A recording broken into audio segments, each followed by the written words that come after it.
Exodus 4 is the beginning of the text, but let me show you how we got there. When I was at PTP, I went to a lesson entitled The Staff of Moses, and I got to meet Terrence the Turtle. Well, we didn't have a Terrence the Turtle in our house, but we had Big Girl, Blue-Eyed White Tiger, and Doggy. And these were the three stuffed animals, one each, of my children that went everywhere we went. They experienced everything that we experienced. They went to the beach. They went to the mountains. They traveled with us. They were a part of our lives, and they saw it and, in a sense, did it all. And the guy that introduced it, theirs was Terrence the Turtle. His granddaughter or daughter one had bought it right before they went on a trip, and it was on the plane, and it was in pictures, and it was strapped to a soccer ball and launched into the air in one of the soccer stadiums in Europe, and so on. Things that went with us every step of the way as my kids were growing up, that saw it all. In Exodus chapter 4, we're introduced to the staff of Moses, and it saw it all. It went everywhere that he went. It went from the mountain of God back to Egypt, and from Egypt back to the mountain of God. It went through the Red Sea. It went all the way to the border of the Promised Land, and it saw it all. And so we're going to look at some of the things that the staff of God witnessed. Some of the things that the staff of God was involved in that reshaped this life. The staff of Moses in Exodus chapter 4 is just a shepherd's staff. And when God draws attention to it, I have one of those images that I get. They're standing at the burning bush. They've had this conversation. God has revealed Himself to Moses in a way that's never been done before. Moses has removed his shoes because he's standing on holy ground. And then suddenly, as he is debating with God as to whether or not he's going to go on this trip, God says, "What's in your hand?" And we've all heard that sermon, most likely. What is in your hand? You know, do with what you have. Different direction. I picture Moses actually having to look and see what is in his hand, because here's why. It is so much of a shepherd's life that when he walked out the door that morning, he probably grabbed it without thinking about it. It's the cap that you put on your head every morning when you walk out the door, or the jacket, or it's the cane that you pick up. It is so much a part of your life that the only time you actually think about it is when it's not there. So a common shepherd's staff, a walking stick, used to direct sheep, used if it's got the crook to pull them up out of the ravine when they fall. Moses, what's in your hand? And from that moment on, it goes from being an everyday object to something powerful. The resourcefulness of God. From ordinary to extraordinary. Throw it down, and it becomes a serpent. And Moses has Brad's reaction. The serpent's there, and Moses is going this direction. He moves away from it. You don't mess with the snake. And God says, reach out and grab it. And Brad's going, no, God, it can go that way. I'm not messing with it. And he reaches out and grabs it, and it turns back into a staff. So suddenly God has taken something that has been a part of Moses' life the whole time he's been herding sheep in the wilderness, and it's become extraordinary. And God can do powerful things with it. And God goes on with the ordinary into extraordinary right in that very moment. Stick your hand inside your chest, inside your jacket, and pull it out. Leprosy is a common thing in their day. It is, quote, ordinary. But what is extraordinary is when God says, now put it back in there. And it comes out perfectly clean. And if that doesn't work, we're just going to use ordinary water out of the Nile River. And we're going to turn it into the blood. And so take it with you, Moses. Use it. It is going to become the means that I empower you to deliver these people. In verse 20, it actually is called the staff of God. So it's gone from just being an extension of Moses to being an extension of God in this world. Goes on to see the power of God. Not just the resourcefulness and the fact that God can take something ordinary and turn it into something extraordinary, but it's powerful, it's miraculous, it's doing things that we do not do on a normal basis. It's doing things that Moses has never done before in his life. Again, the emphasis on throw it down and pick it up and watch it change. Watch it get your attention, Moses. It's gone from something that's so common in his hand that he doesn't even think about it, to a serpent, and then back. Chapter 7, he's going to work the same miracle. He's going to stand before Pharaoh. They're going to throw it down, and Aaron's staff becomes this serpent. And the Egyptian magicians are not impressed. And they throw theirs down, and they become serpents. So God says, mine's extraordinary, and God's swallows theirs. Consumes the staffs of the magicians. Side note for you, all of creation obeys God. The staff obeyed God. The serpent it became obeyed God, except humanity. Have you ever thought about it? The Red Sea obeyed God. The hail obeyed God. The sun stood still when God told it to. The sun backed up when God told it to. Balaam's donkey talked when he told it to. The Jordan River parted when he told it to. The Sea of Galilee went quiet when he told it to.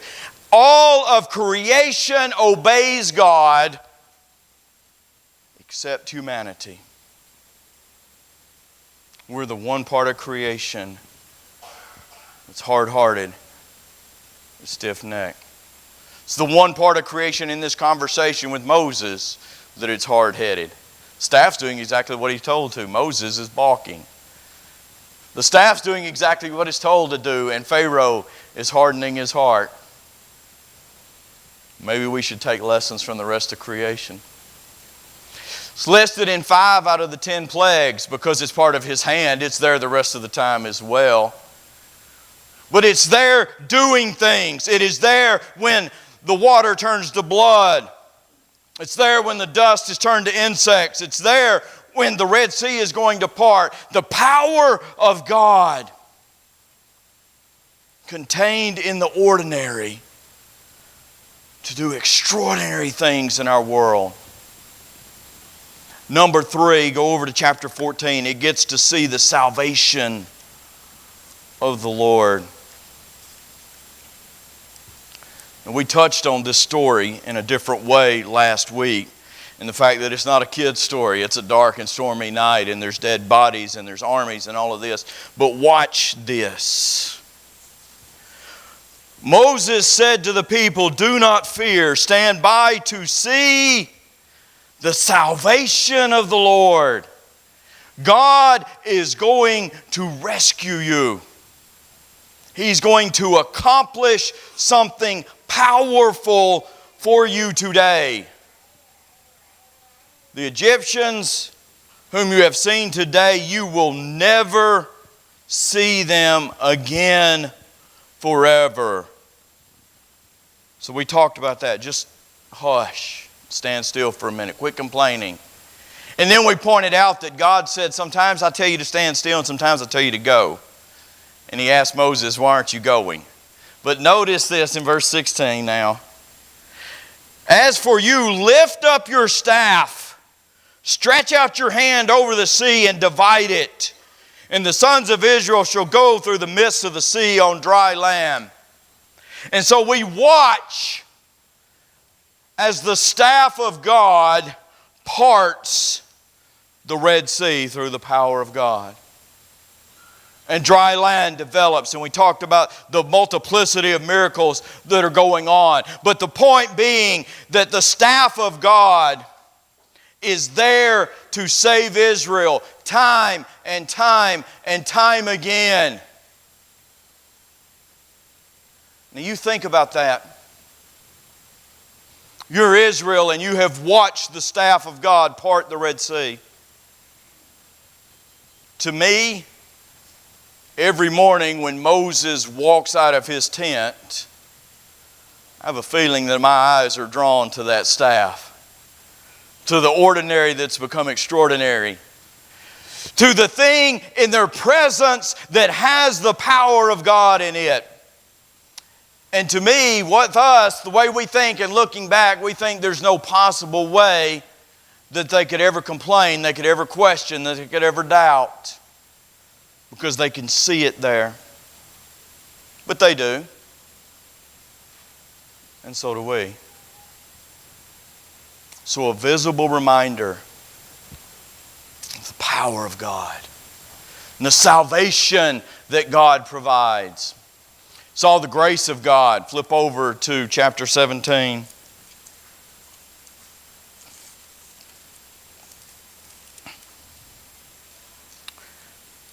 Starting in verse 1, all the congregation of the sons of Israel journeyed by stages from the wilderness of Sin, according to the command of the Lord. They camped at Rephidim, and there was no water for the people to drink. Therefore, what I was saying, the staff's there in Moses' hand. They quarrel with Moses. Give us water. Why do you quarrel with me? Why do you test the Lord? They thirsted, they grumbled. Why did you bring us out here? So Moses cries out to the Lord, what shall I do to this people? A little more and they will stone me. Pass before the people. Take with you some of the elders of Israel and take in your hand your staff with which you struck the Nile and go. Behold, I will stand before you on the rock at Horeb, and you shall strike the rock and the water will come out of it and the people may drink. And Moses did so in the sight of the elders of Israel. It's no surprise that they need water. It's no surprise to God because He knows they need water.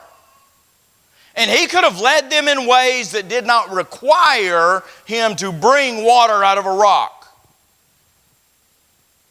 But again, He's making a point. I'm the salvation.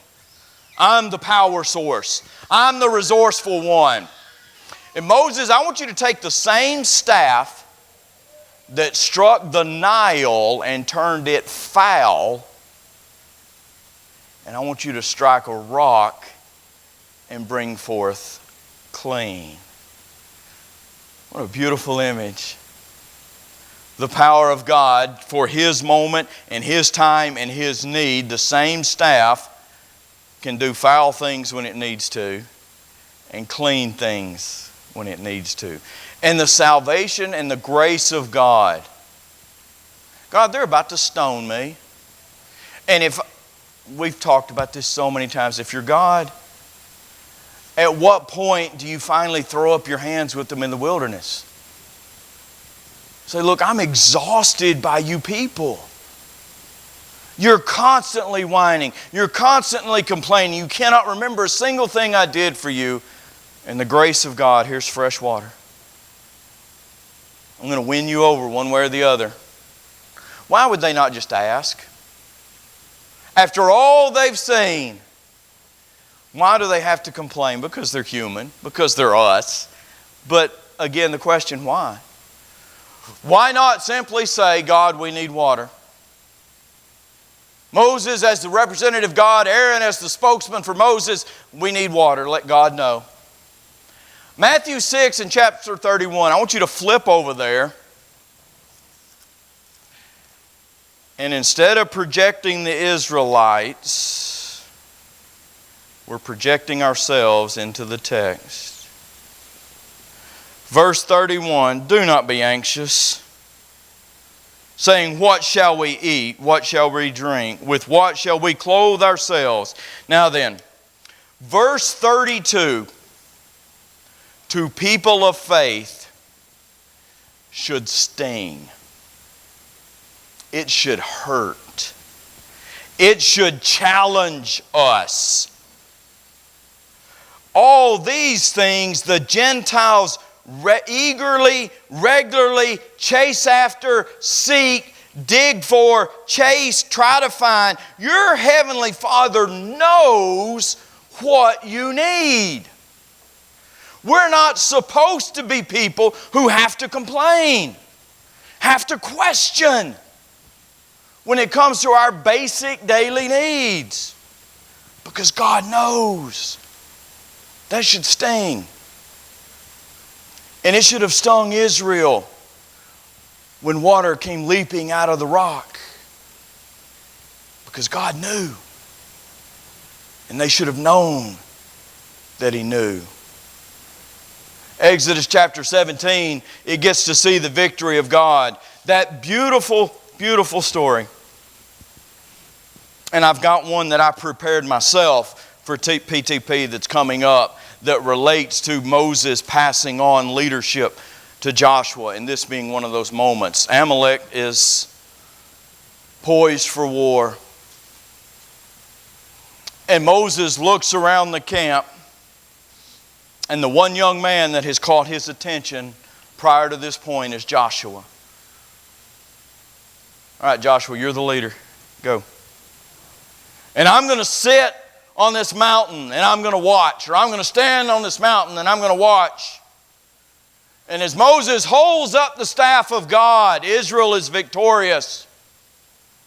And as his arms get tired and they begin to droop, the battle turns. And so we know the beautiful image of his hands being propped up, being held up so that they're victorious. But the victory of God by the staff of God.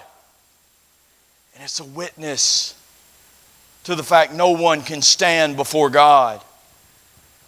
It's a witness that when it's God's battle, it's already determined how it's going to end. The God is always victorious. Joshua had witnessed what the rod could do. He can lead this army with confidence because God, through the power of His staff, is in charge. In chapter 17 and verse 15, credit is given to God by Moses for that victory. It's not given to the staff. It's not given to Joshua. It's not given to the army of Israel. The credit's given to God through the power of the staff. 1 Corinthians 15 and verse 57, thanks be to God who gives us the victory.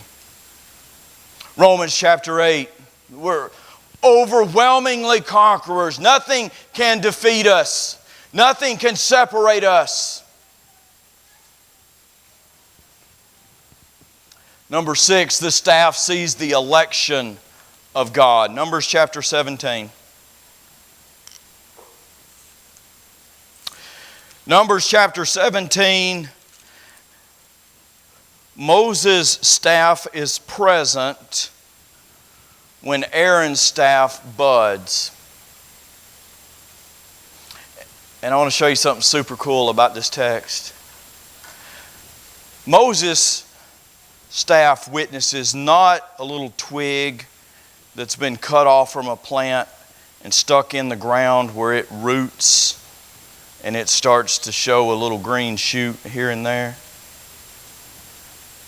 Moses' staff witnesses Aaron's staff that has been dead for years, been walking through the wilderness, not only bud, but it says produce ripe almonds. Why? Because the question is, who's God's selection? And the answer is Aaron. The answer is the tribe of Levi, and Aaron specifically in the high priestly line through him. It is God identifying His priest.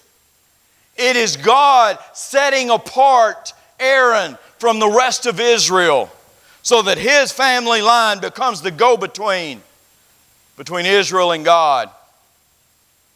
Same thing. Miriam and Aaron complain.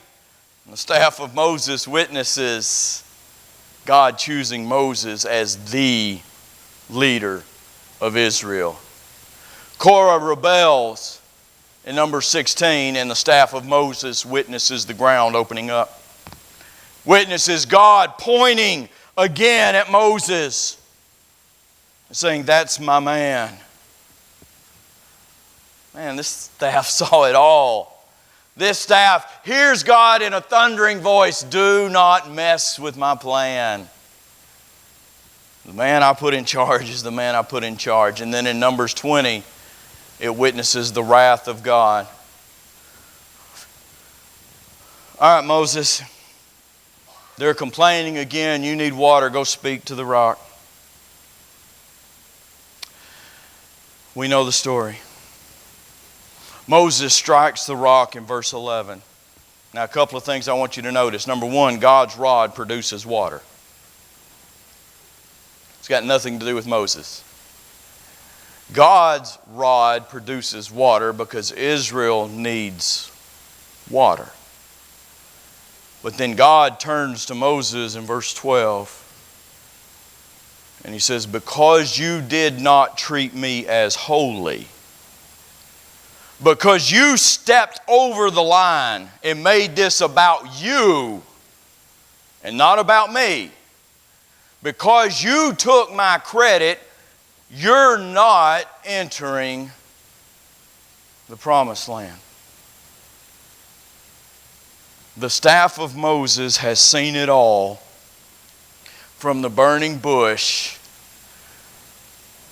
to the property line of Canaan. But that's as far as it gets to go because of Moses. You're going to die on the outside. You abused the power of the staff. I let the staff do its job, but you abused it. Romans 11 and verse 22, "Behold the kindness," Rod's been seeing it for years, 40 years, "and the severity of God." And when God says in the end, if you don't do what I tell you to do, no reward. Hebrews chapter 10 paints that same picture. Earlier in chapter 10, right about the middle there, 16, 17, we have access to the throne room of God through the blood of the Lamb. But a little later on in the chapter, it's terrifying to fall into the hands of an angry God. The kindness and the severity of God. The opposite extremes. And he's talking to the same people all the way through that chapter. He's talking to Christians in every verse in that chapter. You have access, you trample the severity of God. Staff saw it all. And we see it all. We have access to the same stories. We have access to the same understanding of the resourcefulness of God. The ability to use something common and make it uncommon. You do not get much more common than rough-hewn wood and a few nails at Calvary.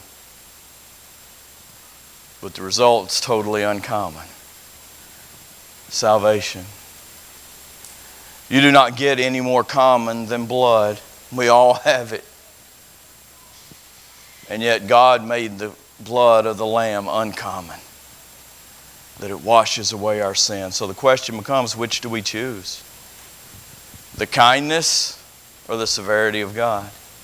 Do we see the witness that's available and it reminds us of the resourcefulness and the salvation and the love and the power of God so that we stay close? Or do we see it just like they did every morning when he walked out of the tent and totally forget the power? Which do you choose tonight? The kindness or the severity of God? The judgment or the grace? It's the same God. I've got one coming. Bob and I talked about this the other day. Same God in the Old Testament, the same God in the New Testament. And I'll give you a hint. Remember what we talked about. They never saw God and the Father in the Old Testament. It was always Jesus. So the same Jesus that washes feet and the same Jesus that extends kindness to a woman caught in adultery, it's the same Jesus that levels Egypt as we stand and sing. Have you been to Jesus for the cleansing?